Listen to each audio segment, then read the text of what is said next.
I know him by several names, all right? One is Flash. Okay. Well, the guy was so fast that if you blinked, he would flash right by you. It'd be touchdown. I'd be down there celebrating.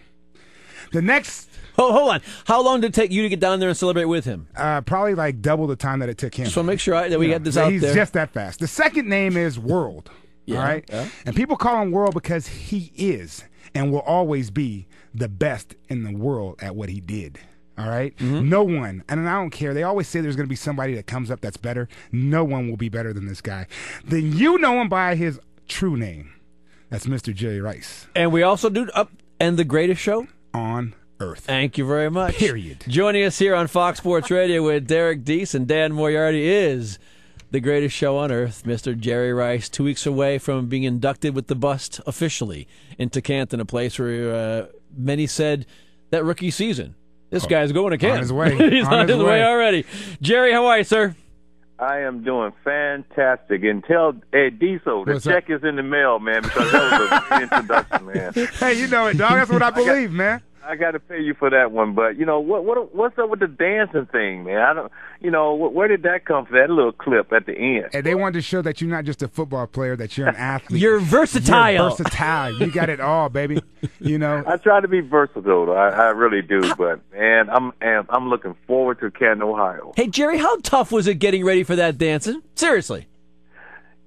It was very, very difficult, man, because that was out of my element there and out of my comfort zone, and I was still able to pull it off. It's like in the heat of battle or heat of, whatever you're doing, you can't let people see you sweat. That was the most important thing. I felt uncomfortable, but my presentation looked pretty cool, when I stepped on the dance floor. And it was the same thing, when I played in the big game. During the Super Bowl, you come out, you're excited, you're wasting so much energy, you're nervous and stuff like that. But then you got to be able to perform in that big game, and I was always able to do that. Now, Jerry, obviously I saw when obviously you found out you made it to the Hall of Fame, which I pretty much knew you should have made it as a first ballot. But the emotions were overwhelming. Can you explain in words the emotions that you had at the point when you found out, hey, look, it's official now, I am going to be in the Hall of Fame? Yeah, because Deese, I never take anything for granted, man. That's just like, the draft, coming to the San Francisco 49ers, when people say, okay, how many catches are you going to have on this given Sunday? I would never put a number out there because, I know you have to just go and play the game. So when they called my name, I finally realized that, hey, look, I'm going into a very elite group of guys, guys who made football what it is today, and I'm gonna be right there with those guys. So a lot of emotions. I thought about my father, and also Bill Walsh. How they influenced my career and all that, and what he instilled in me, and with Bill, he could manipulate you in a split second. You know what I'm saying? Without a doubt. like a Jesse James or something like that. This guy, he was unbelievable, but they played a very important part in my life, and so I reflected back on those guys, and I thought about how you guys, what you guys did for me, because football is a team sport. The San Francisco 49ers, the fans. So all of that just came down on me, and I got very emotional. And I think the thing about going into the hall, I think the guys that are in the hall right now, they bet on who's going to cry first. I have already done that. So, so I don't think they're going to be putting their money on me. You said you guys in the offensive line. Seriously, I know you're on the show with him right now, but even Deese? Yeah, with those little skinny legs, man. No, he didn't have any calves or anything like that, but the Diesel, man, we had our little ritual thing. Whenever I got in the end zone, the big Diesel, he was right there to greet me. So, always. But the thing about football, we're like an extension of each other. So if the offensive line is not getting their job done, I'm not going to be able to get my job in the quarterback. So So we all have to work together. So, I always wanted to celebrate with those guys if I scored a touchdown. With Dan Moriarty and Derek Deese and you here on Fox Sports Radio, it's Hall of Famer Jerry Rice goes into Canton in 2 weeks. You mentioned your coach, of course, and we all know that. But quite often we think about our parents. You mentioned your dad. People who don't know, your dad was a brick mason. Here's a guy who worked with his hands, who worked hard, who really, those years with him, you have said, taught you how to use your hands. Yeah, it taught me how to use my hands, but also that I didn't want to be a bricklayer. That was with all the hard work and stuff like that. But I think my father, when he would take me out during the summer with him and stuff like that, 5:00 a.m. in the morning from till about 8:00 that night, 110, 115 degrees. And it was very demanding work, but, that was hard work. And I would be up on a scaffold that was probably like 20 feet in the air, and my brothers would throw bricks up, and they would separate, and I would snatch the bricks out of the air. And there's that myth of how I got my hand and eye coordination, but I think it just taught me the meaning of hard work and being dedicated. Well, that explains all the hard workouts you went through to get ready for the season. Now, Jerry, who's introducing you at the Hall of Fame? It's going to be Eddie DeBartolo. I always thought it was going to be the Silver Fox, but he passed on. But I'm sure he's going to be looking down from above. Now, obviously, Eddie DeBartolo, and for people that actually got to work underneath him and any associate with him at any point in time in life know that this guy is obviously the best owner ever to be in football. And it was a travesty when obviously the Niners were taken away. But how difficult was it for you to choose Eddie DeBartolo to introduce you? Well, because Eddie is like that 12th man. You know that, right, Diesel. And he's always going to be there to support you and stuff like that. So, and one thing about the San Francisco 49ers, we were just like a close-knit family. Yep. And I think that's why we won so many Super Bowls. And this guy's always in your corner, so I thought it would be only appropriate to have him to introduce me. And the only thing, I think last year, they have changed the format just a little bit. Now, the introduction thing is already filmed. And because of Steve Young and his father, I think his father had a 25-minute introduction. So they knew they had to change. they had to change the rules there because his father was talking about his son and stuff like that before Steve even got up there. So it's going to be nice and short, and but I get a chance to come on and say thank you to all the fans, and thank you to you guys. Has your speech been written yet?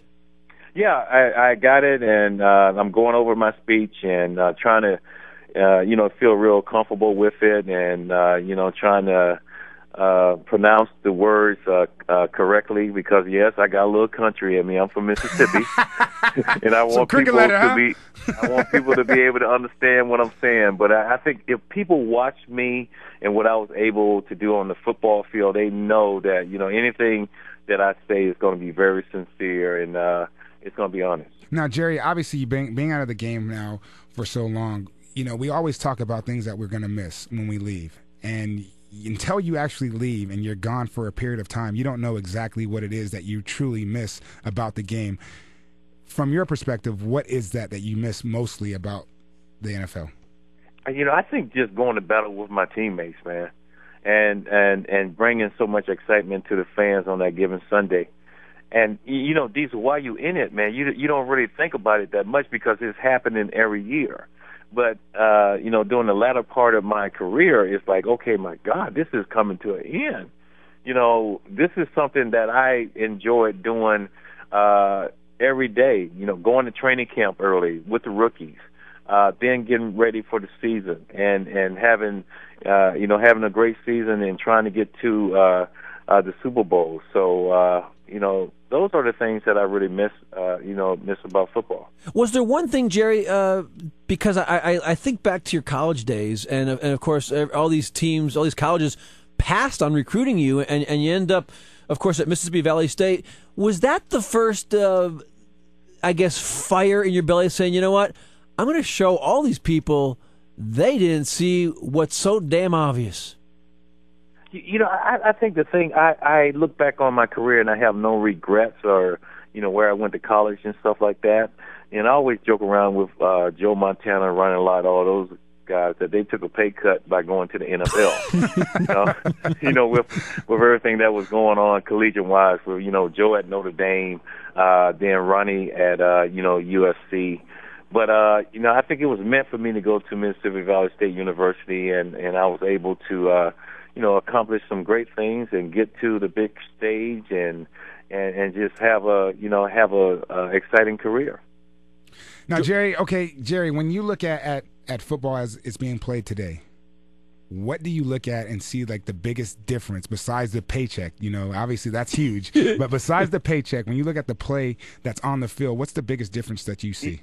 I'm not going to say everyone, just the quality of the football, of the game now is totally different. I don't think guys really work on their craft like we did back in the day. The route running, just being a team player, because I knew, I could not put up the stats or have the success that I had without my teammates. And we were all in there together to win Super Bowls. But, it's a little bit different now. There's a lot of money. I think with the quarterback from the Rams right now, Sam Bradford, I think he's guaranteed probably $45 to $50 million before he even steps on the football field. And I just feel like money like that should be given to the players that have proven themselves. And it's sort of, but you can't knock, Sam Bradford and the situation that he's in. But I think the league, they need to address that and give this to the players that have been around for a long time and that have proven themselves over and over again. You look at your Marcus Russell, what happened in Oakland. Right. I think they gave him over $38 million, and he's not with anybody right now. So I think the league needs to address that situation. Now, Jerry, one more question before we let you go. Obviously, guys that get to go into the Hall of Fame. A lot of them don't get to go into the Hall of Fame with a former teammate, and obviously, you're going to be inducted into the Hall of Fame with Ricky Jackson, a guy that you were fortunate enough to play with and play against. Have you thought about that, as it's based on how your career has gone about and how it's come and how fortunate you are to be able to play with so many Hall of Famers? Oh, my God. Yes. I feel fortunate every day, with Joe Montana, Steve Young, Ronnie Lott, all those guys, have Bill Walsh to go in, now Ricky Jackson, to be going in with, Russ Grimm, also Floyd Little, John Randall. Right. John was crazy. He was a crazy man that used to paint his face, and I used to hate playing Minnesota because this guy, he wanted to eat you for lunch or something. You know what I'm saying? He was real crazy. But then also to be going in with Emmitt Smith, and I'm still a little pissed off at Emmitt, but we'll talk about that another time. But just to be going in with all these guys and all the Hall of Famers that have gone before me, man, I feel honored, and I get a chance to say thank you to all those guys, to you, Diesel, and also the fans who have inspired me to go out there and play my best football. Jerry Rice going to the Hall of Fame in a couple of weeks in Canton, Ohio. Jerry, thank you, man. Thanks for the time, and congratulations on a much-deserved recognition. Thanks a lot, guys. Hey, Diesel. Hey, 2 weeks, baby. We're doing it.